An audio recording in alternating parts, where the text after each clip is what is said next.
victorioso. Así que en esta mañana siéntase un guerrero del Señor, un victorioso, porque está en las manos del Señor. Gloria a Dios. Anoche estaba ahí en mi oficina, digo yo, en la oficina, y yo desde ahí escucho el mensaje, porque muchas veces el pastor trata de que yo esté integrado acá y a veces mis deberes me llevan a estar allá, pero estoy con un oído presto en el mensaje, y anoche escuchaba que el pastor Esteban decía, yo le puse por título, Señor. Y empecé a pensar, ¿qué le pongo? ¿Cómo le pongo a este mensaje? Es bueno ponerle un título para orientar. Y recordé por un momento que yo al pastor Emiliano, o Emilio como le digo yo, en una oportunidad le regalé un libro que no sabía lo que contenía adentro de ese libro, tan solo era porque me gustó la portada. Un libro del doctor Dobson, que es un teólogo, tiene una maestría en teología, y siempre escribía libros, ¿no? No sé si ahora lo hace o si vive, no sé, pero y en la portada del libro decía, cuando lo que Dios hace no tiene sentido. Y yo le agregué un entre paréntesis, a ver si aparece por allí, buscando lo que Dios hace y parece que no tiene sentido. En realidad es cuando lo que Dios hace, yo le pasé la fotito, pero bueno, como escribí con mi letra y es un jeroglífico, cuando lo que Dios hace no tiene sentido o parece que no tiene sentido, ¿sí? Y de pronto vamos a ingresar en este tema de que cuando lo que Dios hace no le encontramos el sentido, pero cuando llegamos a un punto empezamos a vislumbrar lo que Dios quiere hacer. Y yo me voy a referir en esta mañana a Segunda de Reyes, capítulo 2, y dice, si usted lo tiene por ahí o si quiere leerlo, Segunda de Reyes, capítulo 2, y verso 1 en adelante, vamos a leer hasta el 6, si está por ahí. Aconteció que cuando Dios quiso alzar a Elías en un torbellino al cielo, Elías venía con Eliseo de Gilgal. Preste atención a eso. Subraya en su mente Gilgal. Dijo Elías a Eliseo, quédate aquí porque Jehová me ha enviado a Betel. Y Eliseo dijo, vive Jehová y vive tu alma, que no te dejaré que desciendas a Betel. Seguimos adelante, yo sigo leyendo acá. Y dice, y Elías dijo a Eliseo, quédate ahora aquí porque Jehová me ha enviado a Betel. Y Eliseo dijo, vive tu alma y vive Jehová y vive tu alma, que no te dejaré. Descendieron pues a Betel. Y saliendo a Eliseo los hijos de los profetas que estaban en Betel le dijeron, ¿sabes que Jehová te quitará hoy a tu Señor de sobre ti? Y él dijo, sí, yo lo sé, callad. Y Elías volvió a decir, quédate, Eliseo, quédate aquí ahora, porque Jehová me ha enviado a Jericó. Y él dijo, vive Jehová y vive tu alma, que no te dejaré. Vinieron pues a Jericó, y cercaron a Eliseo los hijos de los profetas que estaban en Jericó, y le dijeron, ¿sabes que Jehová te quitará hoy a tu Señor de sobre ti? Él respondió, sí, yo lo sé, callad. Y Elías le dijo, te ruego que te quedes aquí, porque Jehová me ha enviado al Jordán. Y él dijo, vive Jehová y vive tu alma, que no te dejaré. Fueron pues ambos. Padre, en el nombre de Jesús en esta mañana, Espíritu Santo, sea yo, Señor, en esta mañana tu caja de resonancia, tu bafle conectado al cielo, conectado a lo que hoy quieres decir a tu pueblo, Señor.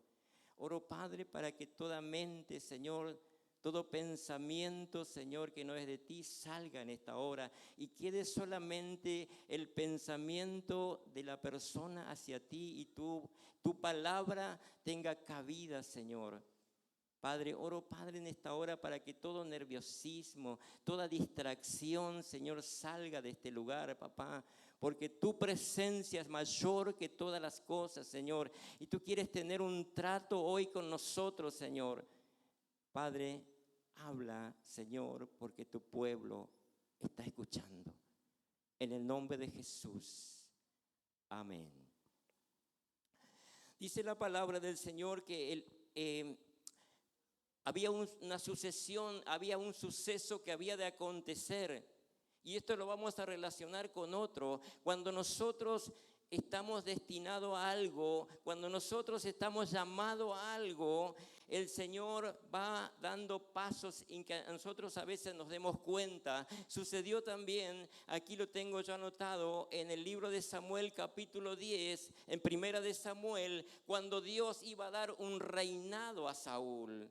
Le dio pauta, le dio pistas, le dio cómo tenía que moverse, cómo tenía que salir de esa situación o cómo tenía que ir dando esos pasos. Y lo mismo que acá en esta otra palabra que estábamos leyendo, había un acontecimiento. Elías tenía que terminar su mandato con el Señor. Había terminado ya y había un sucesor para eso, pero Eliseo estaba mirando a su maestro. Eliseo estaba mirando solamente al hombre y seguía al hombre, y Dios quería darle a entender que todas las cosas, los éxitos que había tenido Elías no eran a casualidad, no era porque él era más inteligente que todos, no era porque era más sabio, sino porque había caminado con Dios. Había andado con Dios, había andado en la voluntad de Dios, y eso es lo que quería que Eliseo también pudiera pasar. Y dice, lo primero que le dijo fue que estaba probando la calidad de profeta o de persona que iba a ser. Y nosotros, cuando Dios nos va a dar un ministerio, nos va a dar algo a nosotros, sabemos que Dios tiene que probarnos. Obviamente que no queremos, obviamente que decimos yo estoy preparado porque he orado, porque he ayunado, pero eso no basta. Elías y Eliseo tenían un contacto, y Elías le había echado el manto, le había echado, dice que pasaba por el campo donde estaba trabajando Eliseo, y dice Elías echó el manto, echó la responsabilidad que él le iba a dejar sobre Eliseo. Pero he aquí que tenía que tener Eliseo una preparación, y esa preparación no era con el hombre, no era con el profeta, esa preparación tiene que ser con Dios. Como cada uno de nosotros tenemos que tener una intimidad con Dios. Dice Proverbios 16:9, y eso lo hemos visto en los seminarios, cuando el pastor Rubén nos enseñaba. La base sobre el cual se movía la enseñanza era Proverbios 16:9. El corazón del hombre piensa su camino, mas Jehová endereza sus pasos. ¿Le hace ruido eso? ¿Le moviliza eso?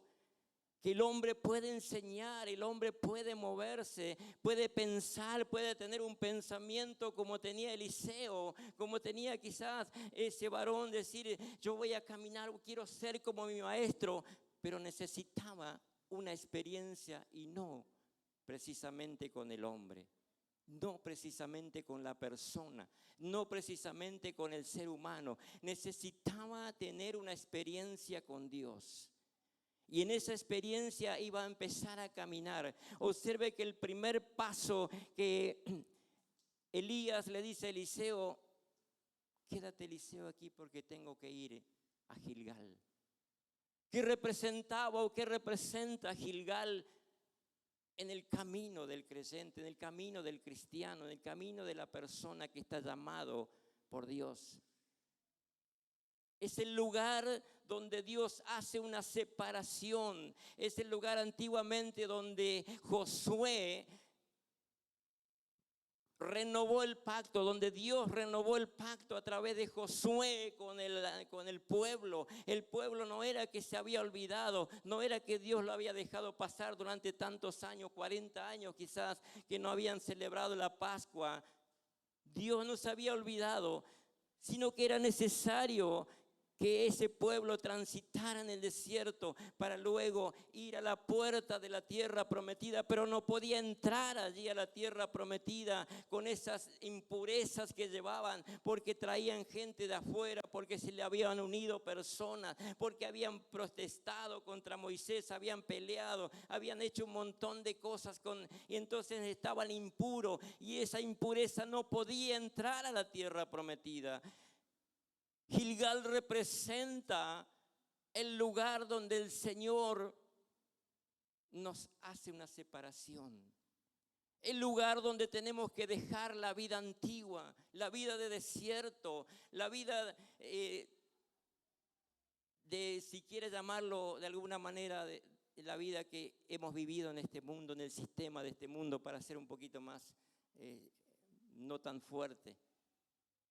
Gilgal representa eso, allí donde el Señor tuvo que renovar el pacto. Y yo recuerdo una palabra que predicó la pastora en una oportunidad sobre este tema, sobre este lugar de Gilgal, que allí el pueblo tuvo que renovar el pacto, tuvo que renovar la promesa, aquella promesa que hizo Dios de que sacaría a su pueblo del sistema de este mundo. Pero caminaron en el desierto, se contaminaron con personas, se contaminaron con ídolos, se contaminaron con un montón de cosas en el camino, y ese pueblo estaba impuro. Y el Señor tuvo que hacer un parate ahí antes de entrar a la tierra prometida, antes de que pudieran entrar al lugar santo, a la tierra prometida. Y lo primero que hizo el Señor fue hacer un parate allí. Y por eso Elías llevaba a Eliseo y le decía: tenés que desprenderte de todas las cosas del mundo que aún te quedan. No solamente tiene que ser el arado y el asado que hiciste, no solamente tenés que dejar a tu familia, tenés que desprenderte espiritualmente de cosas que todavía están contaminando tu vida. Y avanzaron, y en eso tenemos que hacer un hincapié. El tema del año pasado allí está: perseverar. Y Eliseo perseveró. Eliseo no era un caprichoso. Eliseo no era una persona terca, era una persona perseverante, porque él estaba viendo que detrás de aquel hombre, detrás de aquella persona, había algo más que un simple profeta, por llamarlo de alguna manera simple. Y entonces Eliseo estaba allí siguiendo a su maestro, pero a su vez también estaba acatando las órdenes de Dios. Él quizá no entendía nada. Y cuánto iba a perder si él renunciaba a ese llamado, a esos pasos que tenía que dar. Quizás en algún momento Eliseo pensó: no sé lo que está haciendo Dios, no tiene sentido lo que está haciendo Dios. El segundo paso que Eliseo dio fue cuando le dijo: quédate aquí en Gilgal, porque tengo que ir a Betel.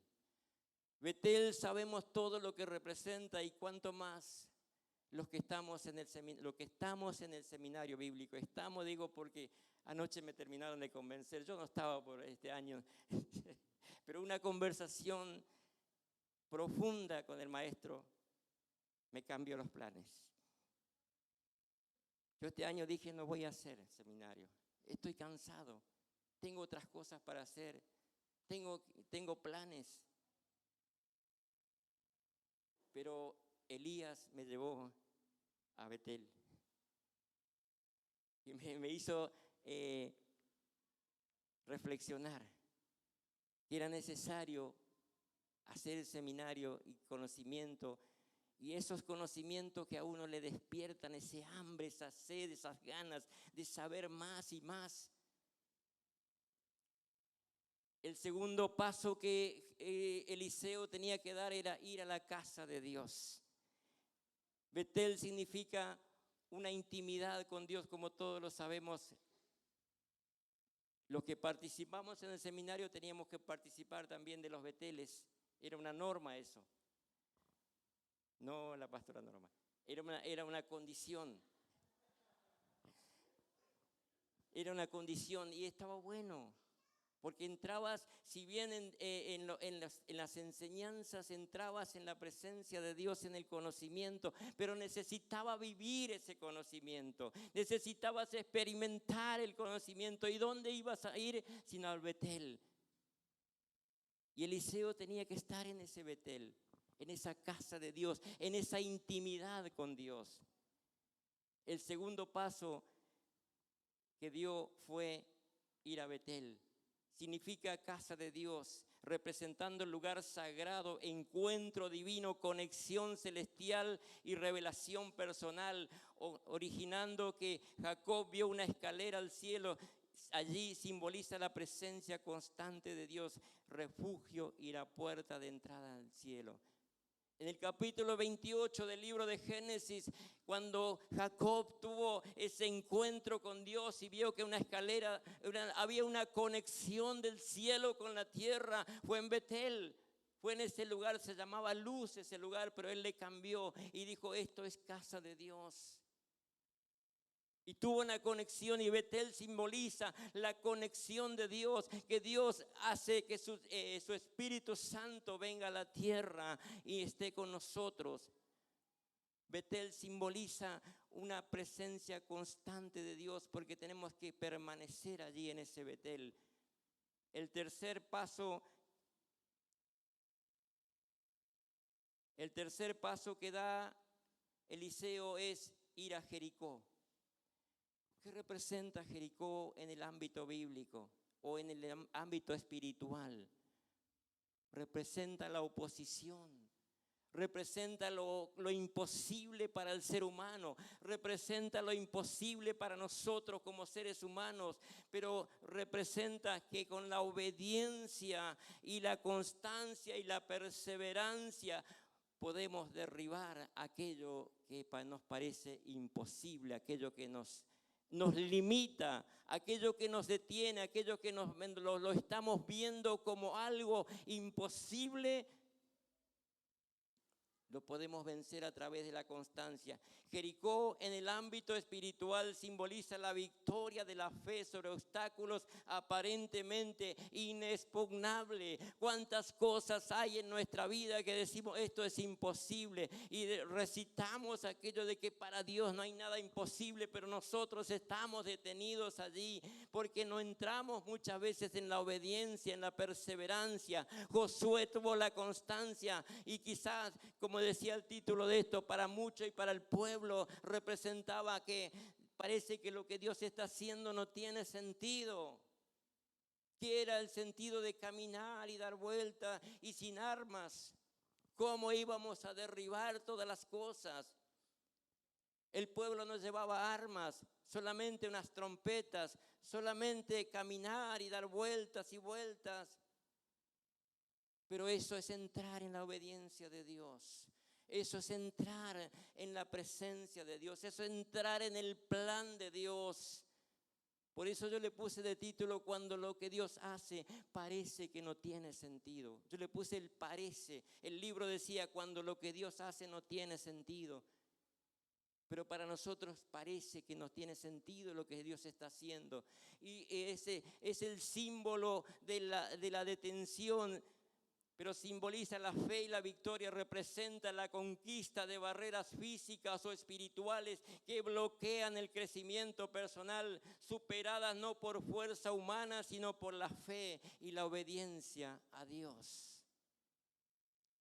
Ahí recién caemos en la cuenta de que para Dios no hay nada imposible, y a veces nosotros queremos ayudar a Dios y decimos: no sé qué pasa, no sé qué está pasando con Dios, pero no llego, no entiendo, no capto lo que Dios está haciendo, no veo que haya un progreso en Dios.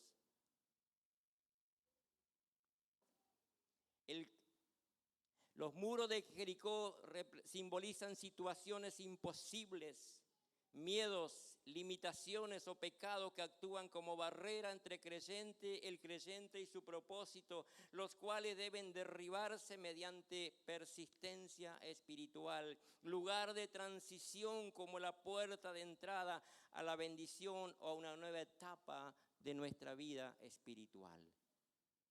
Eso representa Jericó. Cuando los muros de Jericó cayeron, fueron derribados, mejor dicho, por el Señor, el pueblo tuvo libertad de correr al botín. Y ese botín no es un botín económico, no es un botín material. Para nosotros representa el botín de alcanzar lo que Dios tiene determinado para nosotros. Hemos derribado los muros de Jericó. Vayamos al tercer paso, al cuarto paso. El cuarto paso es el Señor que Elías le dice: quédate aquí, Eliseo, quédate en Jericó, porque tengo que ir al Jordán. ¿Qué simboliza el Jordán para nosotros en el ámbito espiritual? El río Jordán simboliza espiritualmente la transición, purificación, renovación y el paso de la esclavitud a la libertad. Los que pasaron el Jordán simbólicamente en ese momento fueron Elías y Eliseo. Y Eliseo se quedó, cuando el Señor lo levantó a Elías, Eliseo se quedó ahí y no sabía qué hacer. Y empezó a orar, porque él tenía que volver a traer la bendición a su pueblo, tenía que volver nuevamente a tomar el lugar que Dios le había concedido, le había dado, porque ya Elías no estaba. Y él entró en una desesperación y dijo: Dios de Elías, abre este río. Y golpeó las aguas y las aguas se abrieron y pasó. Simboliza el paso de lo que del otro lado del río de Jordán estaba Canaán. Y tenía que volver a la tierra prometida, tenía que volver a lo que Dios le estaba llamando. El río Jordán es un lugar donde espiritualmente tenemos que zambullirnos, tenemos que entrar. Necesariamente tenemos que entrar como entró Naamán. Naamán, cuando en el capítulo 5 del libro de Segunda de Reyes, él cuestionó eso, porque lo estaba viendo con los ojos naturales y dijo: Abana y Farfán no son mejores, los ríos de Damasco no son mejores que este río sucio, que este río de muerte.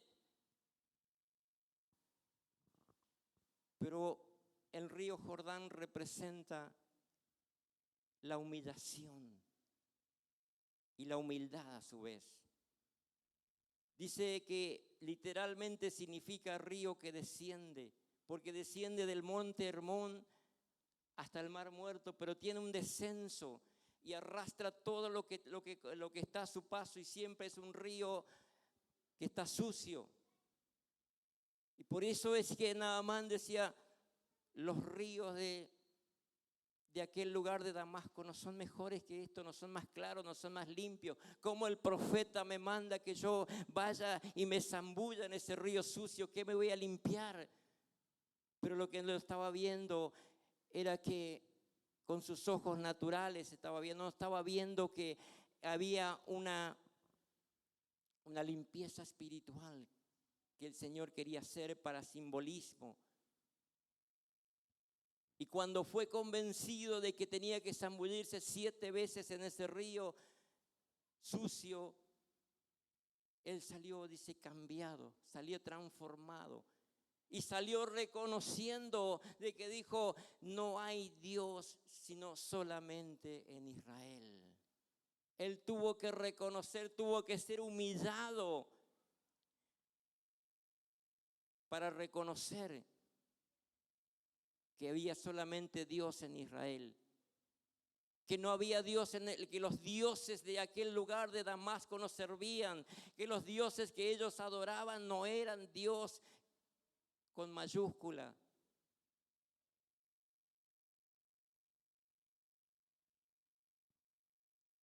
Y lo mejor es que Jesús también tuvo que zambullirse en su bautismo ahí, en simbolismo de humildad, de meterse en ese lugar que no era para Él, pero que por nosotros, por nuestros pecados, Él tuvo que zambullirse en ese río que no era un río muy limpio, muy hermoso como para bañarse o para zambullirse ahí.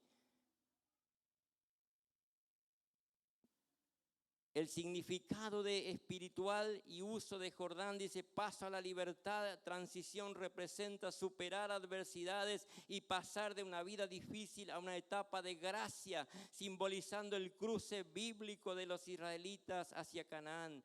Significa bautismo y purificación como escenario del bautismo de Jesús. El Jordán se asocia con el bautismo y el arrepentimiento, la limpieza interior y la renovación de promesas espirituales. Simboliza sanación y humildad, ligado a la historia de Naamán. Simboliza la necesidad de someterse y humillarse ante Dios para obtener purificación y sanación espiritual. Renovación divina representa una corriente vital divina que nutre el alma y proporciona vida, cambiando la mente y la perspectiva. Todo eso simboliza el Jordán en nuestra vida espiritual. Yo no sé lo que es el tiempo que estás pasando con el Señor. Yo no puedo saber el tiempo que estás teniendo con el Señor, en qué área de tu vida estás, en qué parte, si estás todavía en Gilgal, si estás en Betel, si estás en Jericó, si estás pasando el Jordán, no lo sé. No lo puedo saber cómo es tu relación con Dios, pero solo sé que te tengo que decir en esta mañana que esos pasos son necesarios dar. No lo podés evitar, no podés decir que a Gilgal no voy a ir porque no, ahí no me corresponde. No podés decir que a Betel no vas a ir porque ya lo sabes todo. No podés decir que al Jordán no vas a llegar porque estás limpio, porque estás en la casa de Dios, porque está. ¿Cuánto de nosotros tenemos que zambullirnos todavía en esa parte? ¿Cuánto de nosotros necesitamos todavía más de estar en la casa del Señor, en la intimidad con Dios? ¿Cuánto de nosotros tenemos que romper barreras todavía de Jericó que no están caídas, que nos están deteniendo, que nos están limitando, que nos están ahí teniendo como fracasados, porque no podemos vencer todavía esas barreras? El Señor en esta mañana está invitando a que podamos dar cada paso, y es necesario, no lo podemos dejar, no podemos decir este paso no lo voy a dar el otro siguiente, voy a dar aquello porque me corresponde, porque esto es para mí. No sé en qué área de tu vida estás transitando, pero sí sé una cosa, que es necesario dar todos estos pasos. Cuando el Señor quiso entregarle esa misión a Eliseo, tuvo que pasar. Pero otra cosa más, cuando Dios quiso poner un rey o determinó poner un rey, también es la misma situación, y lo vemos en el primer libro de Samuel, capítulo 10, cómo Dios determina que Saúl tenga que dar esos pasos. Fue una excusa de Dios que se perdiera las asnas de su padre, porque tenía Dios pendiente un encuentro con Saúl. Pero hay una cosa que es diferente. Saúl no entendió el plan de Dios. Saúl no pudo nunca descifrar el plan de Dios. Eliseo lo descifró. Eliseo fue un hombre conforme también a lo que Dios quería. Y Saúl no pudo. Son dos pasos parecidos, son dos pasos casi iguales. Porque le dijo, cuando Samuel le despide, le dice, cuando bajes de acá te vas a encontrar con tales y tales cosas. Si uno lee en el capítulo 10 del libro de Primera de Samuel, va a ver que le da las mismas directivas el Señor a Saúl, pero Saúl no entendió el plan de Dios. Por eso hoy quizás usted ya lo ha escuchado, este mensaje, ya lo han reiterado, pero usted no está entendiendo quizás el plan de Dios y está resistiendo a Dios. Por eso Dios en esta mañana nos está diciendo y nos está repitiendo esto de los planes y los pasos para llegar a una buena dirección de Dios. Yo quiero en esta mañana decirte que estos pasos son absolutos, como decía algún presidente de la nación, absolutamente necesarios. No sé si se acuerdan de decir necesario, decía, no decía necesario. Son necesarios estos pasos, no podés obviar ninguno de ellos. La Biblia dice en el libro de Hebreos que aquel que anhela un cargo, aquel que anhela obispado, dice, buena obra desea. Pero está en nuestro sentir muchas veces que queremos ser algo, pero hoy Dios te dice, tenés que pasar por estas situaciones, tenés que vivir esto. No podés obviar, no podés dejar de lado estas cosas porque son necesarias, porque no vas a ir a ninguna parte si no pasás por estas situaciones. Y a veces parece cosas innecesarias, por eso yo le puse este título de que cuando lo que Dios hace parece que no tiene sentido. Humanamente, ¿qué sentido tenía que caminar y caminar detrás de su maestro para verlo desaparecer? ¿Y ahora qué? ¿Y ahora qué hago? Se habrá preguntado Eliseo. Pero sin embargo las directivas de Dios estaban allí. Y él recordó cada una de ellas. Por eso Eliseo tenía una tranquilidad, una paz. Cuando estaba rodeado por el enemigo, dijo a su criado, Señor, ábrele los ojos. Él no tenía ni un nerviosismo, no tenía ni un temor, ni miedo, ni nada. Sino le dijo, Señor, ábrele los ojos para que vea. Porque él había seguido los pasos, paso a paso, lo que realmente el Señor quería enseñarle. Póngase de pie en esta mañana. Póngase de pie en esta mañana. Vamos a adorar al Señor y vamos a entrar en esta mañana para poder meditar lo que Dios nos habla en este tiempo. ¿Son tiempos diferentes de los de Eliseo? Claro que sí. ¿Son tiempos diferentes de los de Saúl? Claro que sí. Pero Jesús no ha cambiado. Él es el mismo ayer y hoy y por los siglos. Él no ha cambiado, Él no ha mudado su palabra. Él tiene nuevas estrategias, sí, para estos tiempos. Pero nosotros necesitamos siempre seguir las estrategias de Dios. No necesitamos seguir las estrategias de la persona, del ser humano. Pero sí necesitamos escuchar a los siervos de Dios que ha levantado el Señor en un seminario, en lugares, en la música, en la enseñanza, en la maestría. Necesitamos. Dios ya no va a venir a decirnos de manera literal o no existe el profeta Nabí ya, pero existe la profecía. Existe la palabra del Señor, existen las personas que desarrollan la palabra de Dios. Y anoche tuve una charla allí con un profeta. La verdad, un hombre con hambre y sed de la palabra de Dios, de conocer más, y eso contagia, y eso te tiene que contagiar, el querer conocer más de Dios, el querer saber más de Dios, el querer estar más en intimidad con Dios, el querer estar allí en la presencia de Dios constante, para que nosotros podamos ser diferentes. Si no tenemos esa relación con Dios, vamos a ser personas comunes y corrientes, con conocimiento de este mundo, con conocimiento, pero es necesario llegar a la sabiduría, es necesario llegar al conocimiento. ¿Sabe? Hay una palabra que en el idioma guaraní significa sabiduría, y se los voy a decir: arandú.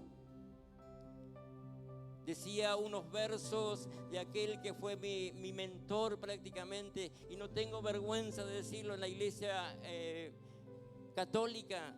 Tenía un cura que era mi mentor, el que me llevó a tener una relación con Dios, el que fue el principio de la relación con Dios. Decía esos versos, decía que arandú le decía a nuestros padres primeros, aquel hombre que escuchaba la voz del viento y se sumergía en la noche profunda para llegar al alba, florecido por dentro, a decir la palabra que esperaba el pueblo.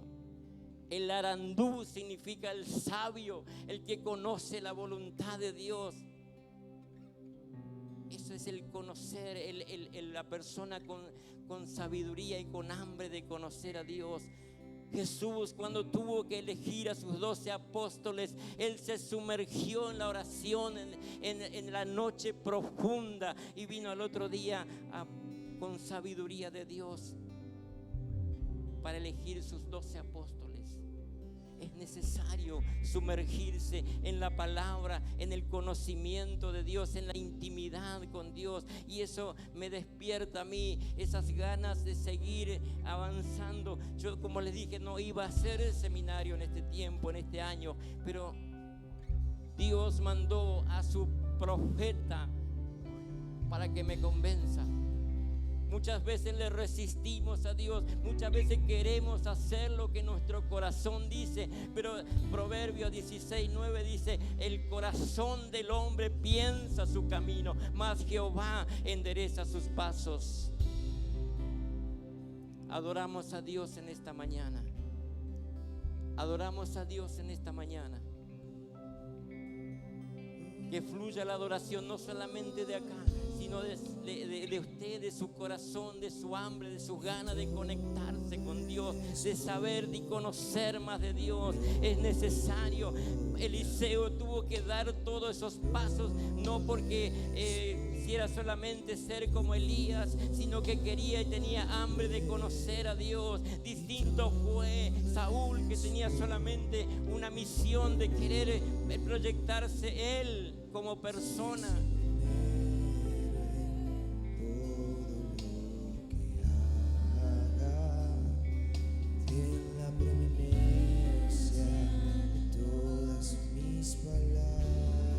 ¿Cuántos de nosotros estamos en este tiempo quizás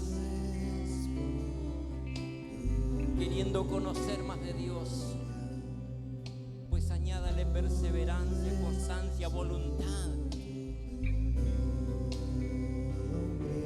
No estoy haciendo propaganda de un seminario, estoy haciendo que entremos que seamos diferentes, que entremos en la presencia de Dios. Que no nos quedemos en la orilla, como dijo el Señor: boga mar adentro, no te quedes en la orilla. En la orilla están los pececitos chicos, en la orilla te vas a quedar solamente con saber algo, pero en la profundidad, y vas a volver florecido por dentro para decir la palabra que espera el pueblo.